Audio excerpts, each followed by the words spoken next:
بسم اللہ الرحمن الرحیم۔ السلام علیکم ورحمۃ اللہ وبرکاتہ۔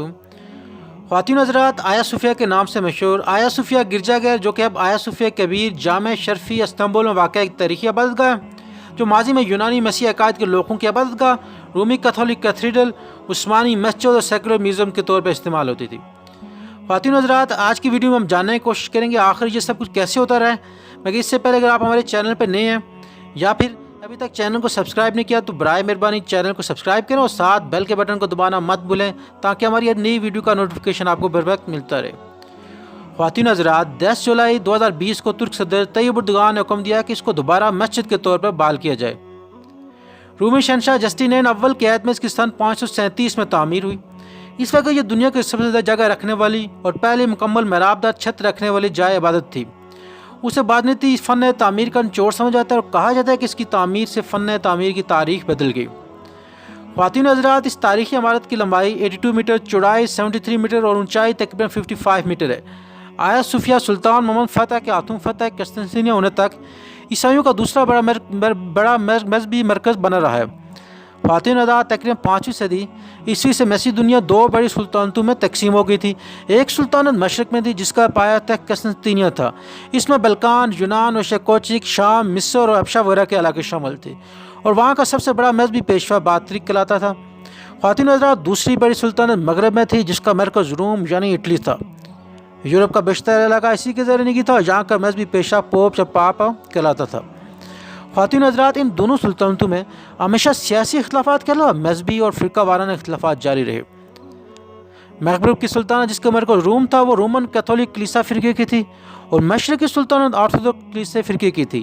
خواتین حضرات، آیا صوفیہ کا چرچ یہ آرتھوڈوکس کلیسا کا عالمی مرکز تھا۔ قسطنطین نے اس جگہ 360 میں ایک لکڑی کا بنا ہوا کلیسا تعمیر کیا تھا۔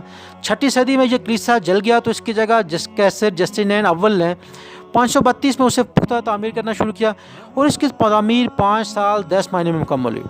خواتین حضرات، 10,000 مار اس کی تعمیر میں مصروف رہے۔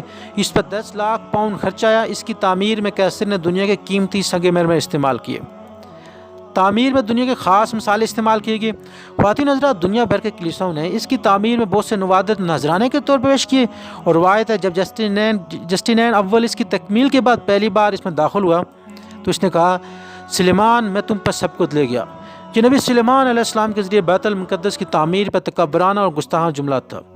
خواتین حضرات، جب 1453 میں عثمانی سلطان محمد فتح نے قسطنطنیہ کو فتح کیا اور بازنطینیوں کو شکست ہو گئی تو اس شہر کے مذہبی رہنماؤں اور راسخ العقیدہ عیسائیوں نے اس کلیسے میں اس خیال سے اپنا لی تھی کہ کم از کم اس عمارت پر دشمن کا قبضہ نہیں ہوگا۔ خواتین حضرات، ایک مشہور انگریز مورخ ایڈورڈ گوبن منظر کشی کرتے ہوئے لکھتا ہے کہ گرجے کی تمام زمینی اور بالائی گیلریاں باپوں، مردوں، عورتوں، بچوں، پادریوں اور کنواری ننوں کی بھیڑ سے بھر گئی تھی۔ کلیسا کے دروازے کے اندر اتنا ہجوم تھا کہ ان میں داخلہ ممکن نہ رہا تھا۔ یہ سب لوگ اس مقدس گنبد کے صاحب میں تحفظ تلاش کر رہے تھے جس کے بارے میں انہوں نے طرح طرح کی روایات قائم کر رکھی تھیں۔ یہ سب ایک من گھڑت الارم کی وجہ سے تھا جس میں یہ جھوٹی بشارت تھی کہ جب ترک دشمن اس ستون یعنی قسطنطین ستون کے قریب پہنچیں گے تو آسمان سے ایک فرشتہ ہاتھ میں تلوار لیے نازل ہوگا۔ اس آسمانی ہتھیار کے ذریعے سلطنت ایک ایسے غریب آدمی کے حوالے کر دے گا جو اس وقت اس ستون کے پاس بیٹھا ہوگا۔ خواتین حضرات، لیکن ترک عثمانی فوج اس ستون سے بھی آگے بڑھ کر صوفیہ کلیسا کے دروازے تک پہنچ گئے۔ نہ کوئی فرشتہ آسمان سے نازل ہوا، نہ رومیوں کو شکست فتح میں تبدیل ہوئی۔ خواتین حضرات، کلیسا میں جمع عیسائیوں کا ہجوم آخر وقت تک کسی غیبی امداد کا منتظر رہا۔ بلاخر سلطان محمد فتح اندر داخل ہو کے سب کی جان، مال اور مذہبی آزادی کی ضمانت دی۔ فتح کے دن فجر کی نماز کے بعد سلطان محمد فتح نے یہ اعلان کیا تھا کہ انشاءاللہ ہم ظہر کی نماز آیا صوفیہ میں ادا کریں گے۔ چنانچہ اسی دن فتح ہوا اور اسی سرزمین میں پہلی نماز ظہر ادا کی گئی۔ اس کے بعد پہلا جمعہ بھی اسی میں پڑھا گیا۔ خواتین حضرات، قسطنطینیہ چونکہ سلطان کی طرف سے صلح کی پیشکش کے بعد بازور شمشیر فتح ہوا تھا، اس لیے مسلمان اس کلیساؤں کو باقی رکھنے کے پابند اور مشروط نہ تھے۔ خواتین حضرات، اور بڑے چرچ کے ساتھ جو باطل عقیدے وابستہ تھے انہیں بھی ختم کرنا تھا۔ اس سے اہم وجہ یہ تھی کہ آیا صوفیہ صرف مذہبی رسومات کی عبادتگاہ نہیں بلکہ وہ ایک سیاسی اور عسکری مرکز بھی تھا۔ وہاں سے پوپوں کے ذریعے مسیحی حکمرانوں اور بادشاہوں کو متحد کیا جاتا تھا۔ انہی سب وجوہات کی بات پر سلطان محمد فتح نے اس چرچ کو مسجد میں تبدیل کرنے کا ارادہ کیا۔ خواتین حضرات، چنانچہ اسے مال کے ذریعے خریدا گیا۔ اس میں موجود رسموں اور تصاویر کو مٹا دیا گیا یا چھپا دیا گیا اور محراب قبلہ رخ کر دی گئی۔ خواتین حضرات، سلطان نے اس کے میناروں میں بھی اضافہ کر دیا۔ اس کے بعد یہ مسجد جامعہ آیا صوفیہ کے نام سے مشہور ہو گئی اور سلطنت عثمانیہ کے خاتمے تک تقریباً 500 سال تک 5 وقتہ نماز ہوتی رہی۔